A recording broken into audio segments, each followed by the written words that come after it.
Hey everyone, welcome back to my channel. So for today's tutorial, I wanted to recreate the look I was wearing at the end of my Tested Tuesday video from last week. And I also give you guys two lip options just in case one does not work for you. So if you want to learn how to recreate this yourself, then let's just get into it and keep on watching. So the first thing I'm going to do is I'm going to go in with my Mario Badescu facial spray, and I'm just going to spray this all over my face and let it dry a little bit. You guys, if you guys have not tried this product out, I suggest trying it out. It's $7 for this little bottle, and a little bit goes a long way. So I've been falling in love with it each and every day. The next thing I'm going to do is take my baby skin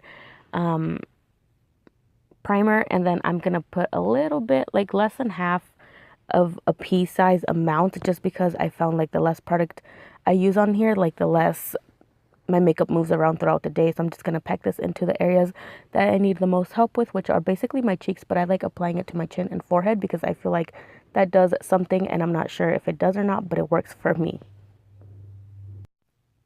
Taking the LA Girl Pro Concealer in the color Orange, I'm going to go ahead and apply this under my eyes. This, once again, is a really good product, and a little bit does go a long way. What I'm adding here is way too much, and you will see in the next clip right here. But if you have darkness in any area of your face, I suggest picking up an orange or salmon color corrector and just applying it to those areas before your foundation, and that will easily cover it up once you apply the rest of your makeup on your face. So I'm just dabbing it out and warming up the product with my fingers. This is the best way that I found that works for me for applying concealers and all that. Going in with my Fit Me foundation in the color 240.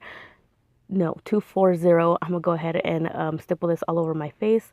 Once again, I used to just dab it onto the face, but I found that stippling it on worked way better for me, and I'm gonna apply it to half my face only and work with half my face one step at a time, just because I feel like this foundation does dry a little bit on the faster side, so working with half of my face first makes it look a little bit better and more seamlessly. So that's what I'm doing here, just stippling it on, and then I'm going to take a damp beauty sponge, and then I am going to just dab this out and blend it into my skin.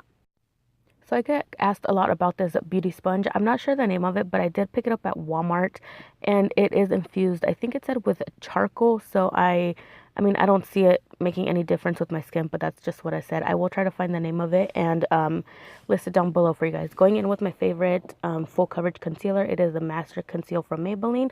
I am going to dab this a little bit under the eyes, on the forehead, and on the chin. This, once again, is a product that is really full coverage, and a little bit does go a long way. So if you're having problems with this concealer creasing on you, then I suggest just adding a little bit at a time.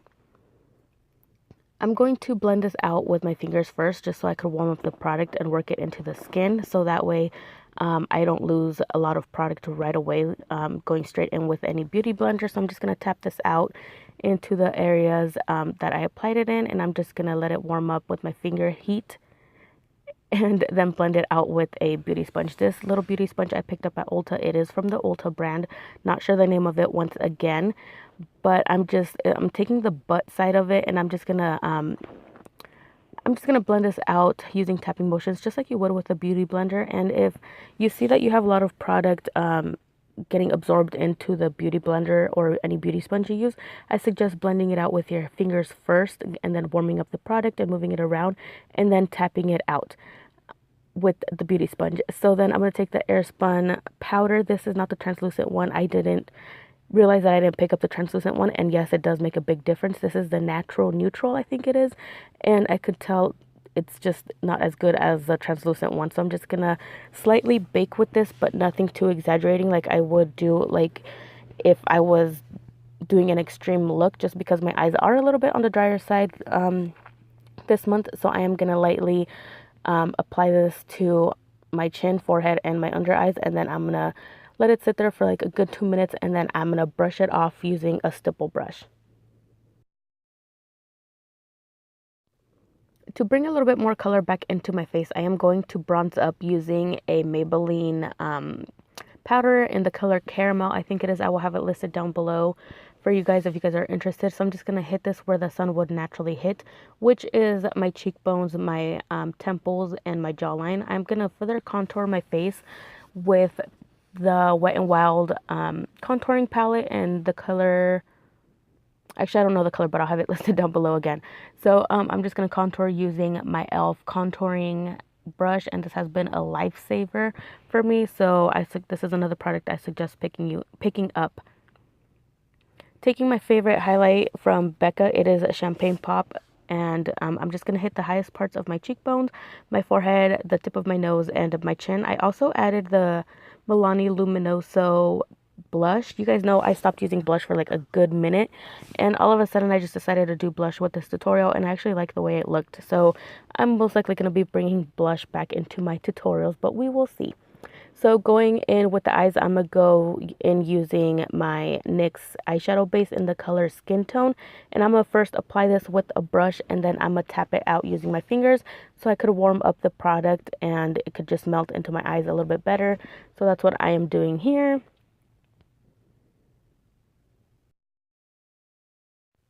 So I didn't show this step, but you do want to set this, the base with any eyeshadow you have around, whether it's a white eyeshadow or let's say like a skin tone eyeshadow. You just want to set the base so you could stop any further creasing and the eyeshadow won't jump around or skip on you. So I'm starting off with the color Realgar, I think it is pronounced, from the Anastasia Beverly Hills Modern Renaissance palette. This has easily become my favorite palette. I got it 2 weeks ago and I've been wearing it nonstop. So what I'm going to do with this eyeshadow is pack it on the outer part of my eye and bring it all the way into the inner part of the eye as well to create kind of like a halo C shape. So you're just going to want to blend and pack and blend and pack like I always say I do. Next thing I did was take the color Red Ochre. And this is like a deep, nice burgundy red. I think this is my favorite color out of the whole palette. Well, not really. The whole palette's my favorite, but it's one of my favorite. So what I'm going to do is just follow the same steps that I did with the Realgar color. I'm just going to pack it on the outside of the eye and then bring it slightly in the center of the eye and then bring it all the way down to the inner corner of the eye and just blend the two colors together.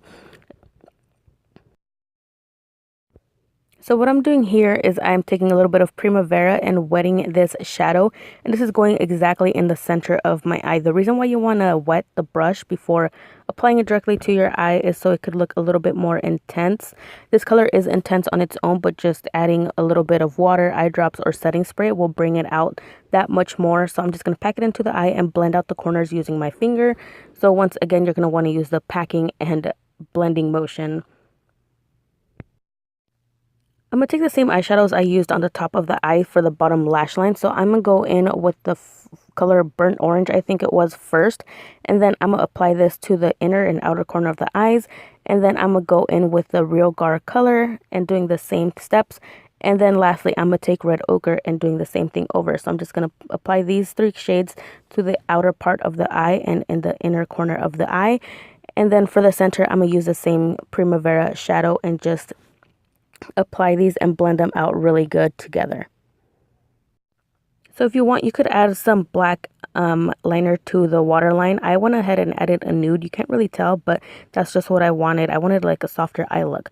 So going in with 2 mascaras, I'm going to apply the first mascara to the top of my lashes. And then using a waterproof mascara, I'm going to use that for my bottom lashes. So this is a Wet n Wild mascara. I don't remember the name of it, but check the description box below if you're interested in it. It has easily become my favorite mascara. And it kind of reminds me of the one from L'Oreal. I think it is the butterfly one that they have. It's the exact same wand, and I don't know how the other one works, but this one works good. So I'm guessing it's almost the same, but don't quote me on that. So that is it, you guys. I popped on some lashes, the wispies from Ardell, and I am going to go in with a gloss first, just so you guys could see how it looks less intense. You guys know I am not a gloss or, you know, any shiny type of lipstick. So this is just a Makeup Forever gloss. This has been my favorite one from them so far. So I'm just going to apply this, and this is how the look looks with the gloss lipstick if you're into that. And in case you were wondering, it is the shade 202. So that's just what it looks once again. But like I said, this is not my type of style, but I do like it. But if you're more into the dramatic side, just like I am going to go in with the color Velvet Antique from MAC. And that's just what the look looks like with this one on. I prefer this one over the soft glossy look. but it's really up to you. So once you're done deciding on what lipstick you want to wear or what gloss, we're done with the tutorial, you guys. Hopefully you enjoyed it. If you did, give me a thumbs up, subscribe to my channel. I am posting 3 times a week, and I will talk to you guys later. Bye, you guys.